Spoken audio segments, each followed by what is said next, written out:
Story, The Haunting Hitchhiker. I was driving alone on a deserted stretch of highway, the clock on my dashboard reading 3 a.m. The rain battered my windshield and the occasional flash of lightning revealed the endless expanse of darkness outside. The only sound was the rhythmic drumming of raindrops on the roof of my car.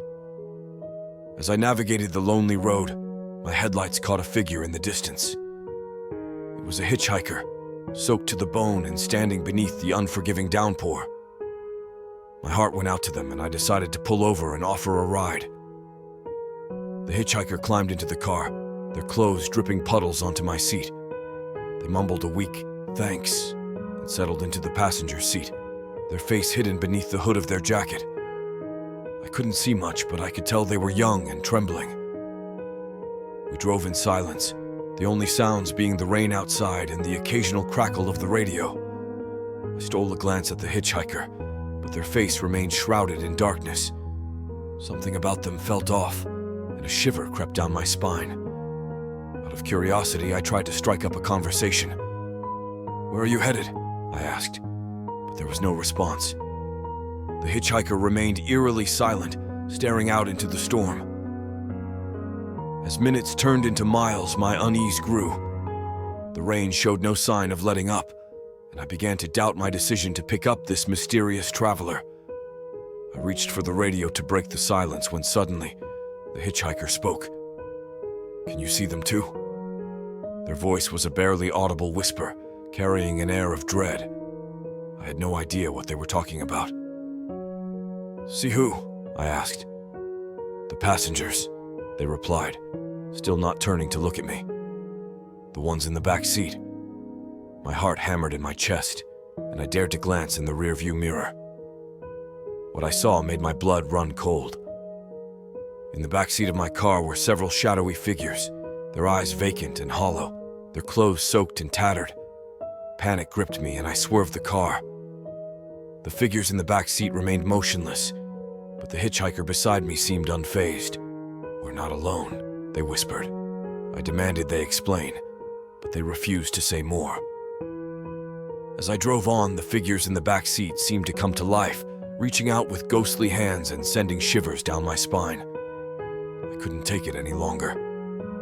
I pulled over and demanded the hitchhiker get out of my car. They did so without a word, and as they left, they turned and said, "Remember, we're never alone." The second story, The Whispering Road. The relentless rain drummed on my car's roof, an incessant symphony that accompanied my journey into the unknown. The clock on the dashboard read 2 a.m. in ominous crimson digits, the only source of light in the otherwise pitch-black interior. I was alone on a desolate highway, the radio signal long lost, leaving me in an unsettling silence that was broken only by the rhythmic patter of the downpour. I grappled with exhaustion, my eyelids growing heavy, my grip on the steering wheel slackening. The road ahead seemed to stretch endlessly into the darkness, a never-ending path leading me further into the heart of this eerie isolation. And then, I heard it, a whisper, faint but persistent, cutting through the drumming of the rain. "Turn back," it urged, a haunting plea that echoed in my mind. Compelled by an inexplicable force, I executed a U-turn, the car's tires squealing against the wet asphalt. The road ahead seemed to change, the landscape morphing into something unfamiliar, the trees growing gnarled and twisted, their branches reaching out like skeletal arms. Doubt gnawed at me. Something was wrong, terribly wrong. Beside me, a passenger materialized, a woman with intense eyes that seemed to pierce my soul. She spoke in hushed tones, her voice barely audible over the storm, telling me of a nearby town, a place where the veil between the living and the dead was thin, a place where the two realms coexisted. The storm intensified, the wind howling like a tormented beast, and the road twisted and turned, making me feel disoriented and lost. The woman's presence grew eerie, her eyes glowing with an otherworldly light, and fear intensified within me. I had been transported to a place of nightmares, a realm that defied reason and logic, and I couldn't explain how or why. The rain intensified, a relentless torrent that obscured my view of the world outside, turning the landscape into a blurry, distorted painting. Lost and trapped in this nightmarish dimension, the woman beside me vanished, leaving me alone in the car, the rain my only companion in this forsaken realm. The car sputtered and stalled, the headlights flickering and dying, plunging me into complete darkness. I was stranded, alone in a town where the living and the dead coexisted, a place where reality blurred into the realm of nightmares. I had become an unwitting part of the haunting tales that whispered through the town, a traveler lost in a dimension beyond comprehension. The last story, the abandoned gas station. As I drove down that desolate stretch of highway, the rain pounding relentlessly on the roof of my car, I spotted an old abandoned gas station up ahead. It stood like a forgotten relic in the darkness, its neon signs cracked and faded. My fuel gauge was perilously low, so despite the ominous atmosphere, I decided to pull in. The gas station was a haunting sight.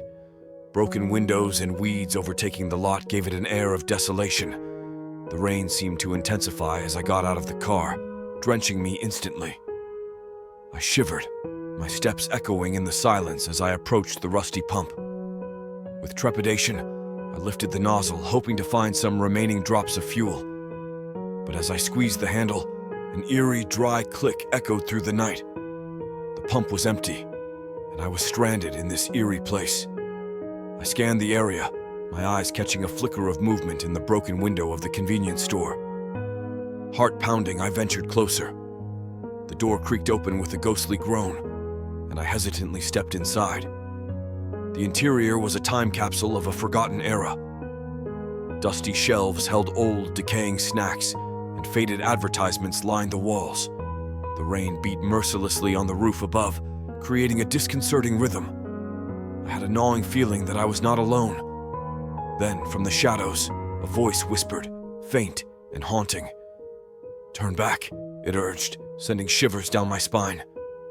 I knew I should leave, but my car was out of fuel, and there was no other shelter in sight.